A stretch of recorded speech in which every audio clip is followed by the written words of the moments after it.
Soyez les bienvenus pour ce 11 minutes à 11h11, exceptionnellement le jeudi saint. Quand il décrit le départ de la salle du dîner, Luc s'exprime d'une manière un peu particulière que je ne veux pas vous cacher. Il dit « Jésus sort et se rend au mont des Oliviers, et les disciples le suivent ». Je vous le dis ainsi en vous invitant à imaginer la scène. Jésus part sans se retourner et les autres lui courent après. Arrivé dans le jardin, il se tourne vers eux et leur dit « Priez, priez mes amis, pour ne pas céder à la tentation. Priez pour rester fidèles au poste. » Lui-même, il va plus loin. Une jetée de pierre, peut-être 10 ou 15 mètres. Là, il tombe sur ses genoux et prie. Il supplie Dieu. « Si seulement tu voulais éloigner cette coupe de moi, si seulement. Mais que ta volonté soit accomplie et non la mienne. » Ainsi, il prie longtemps. Quand, enfin, il se relève et retourne vers ses amis, il les trouve endormis. De tristesse, nous dit l'évangéliste. Et Jésus s'exclame « Pourquoi dormez-vous ? Levez-vous, priez pour ne pas céder. »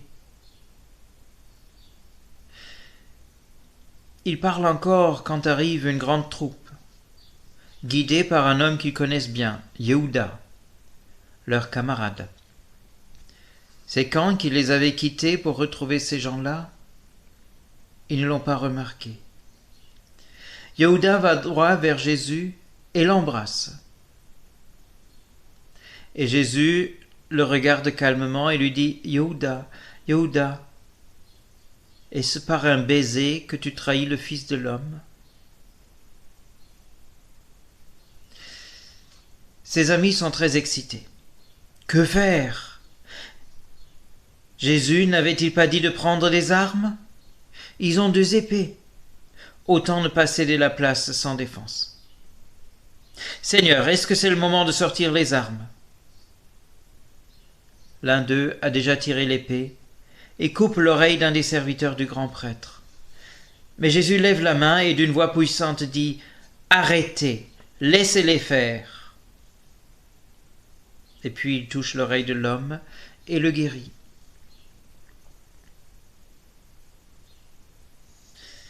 Dans le silence qui s'installe, il se tourne vers le grand prêtre qui est entouré du chef de la police du temple et des membres du conseil qui ont voulu assister à la scène. Jésus lui dit « Vous êtes venu comme pour arrêter un bandit. Vous êtes venu en nombre, armé d'épées et de bâtons, comme si j'étais un bandit, un terroriste. Or j'ai été au temple, chaque jour à nouveau, au cœur de votre juridiction. Mais au temple, vous n'avez pas levé la main contre moi. Vous êtes venu ici, à cette heure nocturne. » Remarquez, c'est logique, ça vous va bien, puisque c'est l'heure du pouvoir des ténèbres.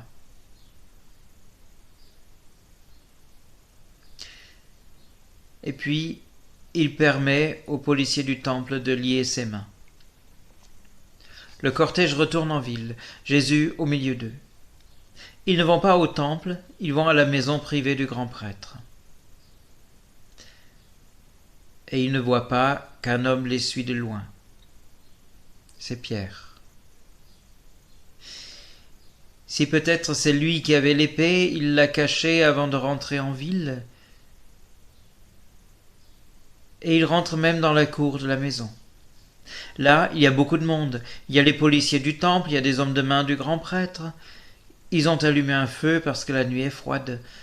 Et Pierre trouve moyen de rentrer dans la cour, de se mêler à cette foule. Les hommes ne se connaissent pas entre eux, lui, il peut passer pour un des leurs. Mais il y a une esclave du grand prêtre qui passe, et qui l'avait vu avec Jésus quelques jours plus tôt. Elle ne se gêne pas de le dire haut et fort. « Tiens donc, cet homme-là était avec leur prisonnier. » Et Pierre nie, « Femme, ne dis pas de bêtises, je ne le connais même pas celui-là. » Et il continue à regarder le feu en essayant d'entendre ce qui se passe dans la grande pièce au premier étage. Un homme assis en face de lui dit tout à coup « Hé, toi, t'es un de ces gens-là » Pierre fait le surpris. « Qui ça, moi ? Jamais de la vie !» Et il regarde à nouveau les flammes. Pendant ce temps-là, en haut, des gardiens s'amusent avec Jésus. Ils se moquent de lui et ils le frappent. Parmi leurs moqueries, il y a celle de lui mettre un voile sur le visage, de sorte qu'il ne voit rien, et de lui demander « Qui c'est qui te frappe ? Puisque tu es un prophète, tu devrais le savoir. » Et lui disent beaucoup d'autres insultes. Les premiers rayons du soleil commencent à faire rougir la bordure du ciel, quand tout à coup un homme déjà un peu éméché va vers Pierre et lui dit « Ah, celui-là, je suis sûr de l'avoir vu avec lui. Oh oui, il était tout à l'heure, il y était. Et si vous ne voulez pas me croire, écoutez donc comment il parle. C'est un Galiléen. » Pierre retorque « Ouais, tais-toi, ivrogne, je ne sais absolument pas de quoi tu parles. Va te coucher. » Il n'a pas fini de parler quand il entend chanter un coq. Et, coïncidence, Jésus se retourne et le regarde droit dans les yeux. Et Simon Pierre, baisse ses yeux. Il se souvient de ce que Jésus lui a dit il y a quelques heures seulement.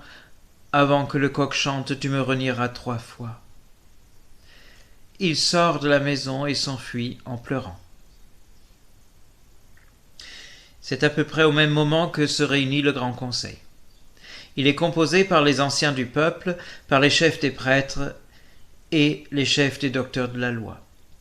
Ils se réunissent à l'étage dans la maison du grand prêtre, parce que le grand prêtre les a tous convoqués à l'aube pour statuer sur la cause de Jésus.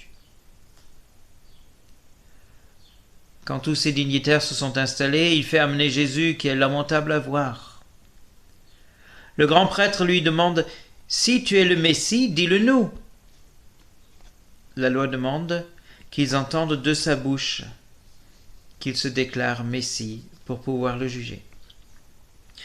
Mais Jésus dit « Si je vous le dis, vous ne voudrez pas le croire. Si je vous pose des questions, vous ne me répondez pas. Pourquoi je vous répondrai ? Mais, désormais, le Fils de l'homme sera assis à droite de la puissance de Dieu. » Quand ils entendent cette parole, ils sautent de leur siège. Tous parlent en même temps. « Il dit qu'il est le Fils de Dieu, il dit qu'il est le Fils de Dieu. » Le grand prêtre demande silence et dit à Jésus, « Tu es donc le Fils de Dieu. » Jésus répond, « Vous dites que je le suis. » Et tous s'écrient, « Il a dit qu'il est le Fils de Dieu, nous l'avons entendu de sa bouche, qu'est-ce qu'il nous faut de plus ?» Ils n'écoutent plus les témoins qu'ils ont fait venir et lèvent la séance. Tous ensemble, ils accompagnent le grand prêtre qui fait conduire Jésus devant Ponce Pilate, le gouverneur romain. Là, ils portent accusation contre Jésus comme s'il était un terroriste révolutionnaire et séparatiste. « Nous avons trouvé cet homme qui essaye de retourner le peuple contre l'empereur. Il leur dit de ne pas payer les impôts à l'empereur et se présente comme le Messie, le roi qui libère Israël. » Pilate écoute, puis les fait taire et s'adresse à Jésus. « Tu es donc le roi des Juifs ?» Jésus répond, « C'est toi qui le dis. » Pilate est étonné et il dit au prêtre, Je ne sais pas ce que vous me racontez.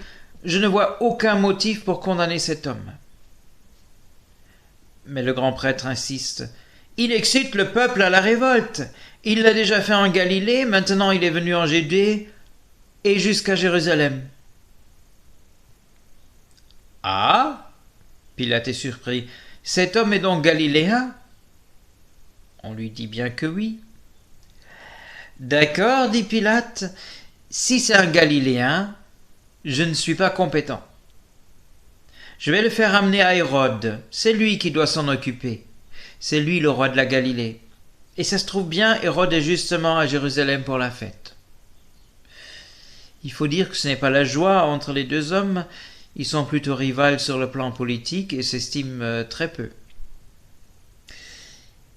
Et Pilate se réjouit assez de transférer cette cause désagréable à Hérode. Que l'autre se charge de ça. Mais Hérode, de son côté, est enchanté de faire enfin la connaissance de Jésus. Depuis longtemps, il voulait le rencontrer. Il n'avait jamais eu l'occasion. Maintenant, on le lui livre sur un plateau. Enfin, façon de parler. Il va certainement lui faire voir quelques prodiges. C'est un magicien quand même. Que nenni. Jésus ne fait pas de miracle. Jésus ne répond à aucune des 1000 questions que lui pose Hérode. Les prêtres et les docteurs de la loi ont suivi leurs prisonniers. Ils sont là et ils présentent les mêmes accusations devant Hérode. Mais là aussi, Jésus ne répond pas. Hérode est déçu. Ce joujou ne lui fait pas plaisir. Jésus ne veut pas jouer le jeu. Donc il le jette. Non pas à la poubelle, mais entre les mains des gardes qui se moquent bien de Jésus. Et puis, il lui fait mettre un manteau éclatant et le renvoie à Pilate. Et chose surprenante, à partir de ce jour, Pilate et Hérode deviendront amis. Or, Pilate n'éclate pas de joie en voyant revenir Jésus. Il rassemble alors les meneurs des Juifs devant lui et leur dit « Vous m'avez présenté cet homme sous prétexte qu'il excite le peuple à la révolte. Je l'ai interrogé devant vous et je n'ai aucun indice que vous l'accusez à raison. » Hérode l'a interrogé, il ne lui trouve rien non plus, sinon il l'aurait jugé lui-même. Il ne se gêne pas. Donc je n'ai aucune raison de condamner cet homme, je vais lui faire subir quelques coups de fouet et le relâcher. Le marteau tombe, l'affaire est close. Non, ce serait trop beau. Eux, ils commencent à crier, à hurler « Fais mourir celui-ci et donne-nous Barabbas !» Or, Barabbas, son nom veut dire « fils du Père », Barabbas est en prison pour acte de révolution et pour meurtre, donc coupable justement de ceux dont on accuse Jésus, à tort. Pilate ne veut pas. Il reprend pour dire qu'il libère Jésus, mais il crie et hurle encore plus fort « Crucifie-le, crucifie-le » Pilate ne se donne pas encore perdu. Il reprend encore une fois « Mais pour quel motif devrais-je le condamner? Quel mal a-t-il fait? Je n'y trouve aucun. Donc je dois le relâcher après quelques coups de fouet. » Mais ils deviennent de plus en plus bruyants et hystériques. Et Pilate, qui commence à craindre pour le décor de son palais et même pour sa propre vie, Pilate cède. Il leur rend le meurtrier et révolutionnaire et abandonne Jésus à leur volonté. Et la suite demain.